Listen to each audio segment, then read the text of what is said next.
Okay, as promised, here it is. Video footage of me finally cutting down this massive, massive tree that's just been a pain in my side for truly the longest time.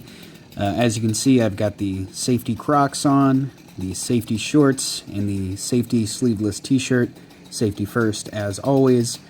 Cutting right into here, getting a big old wedge out, and eventually pulling this down with some chains.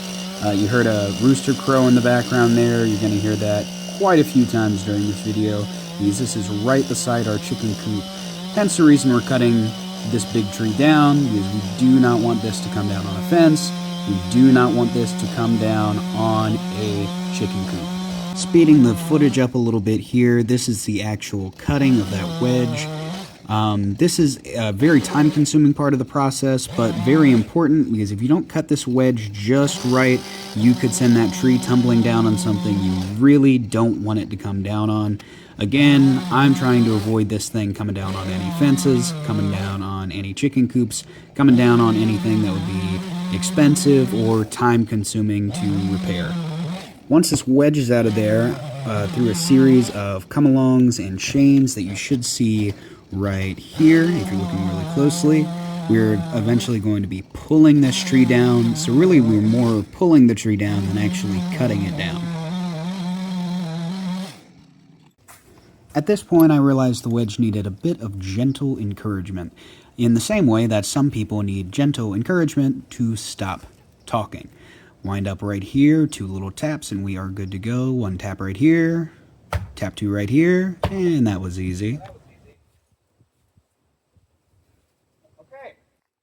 Taking a moment here to cut one more wedge out of this tree.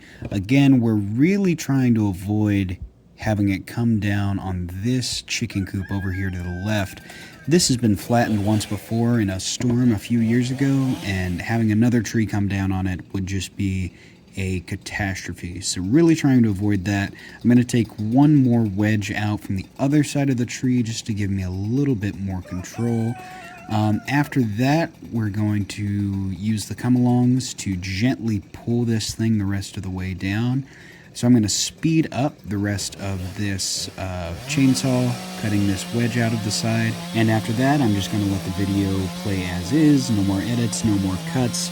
Just kind of the natural process of pulling this thing the rest of the way down. Now I am going to add a chapter of the actual moment the tree itself falls, but I want to leave the rest of the video mostly unedited, just so you get a sense of a little bit of the tension as we slowly pull this tree, as we slowly ratchet those come-alongs.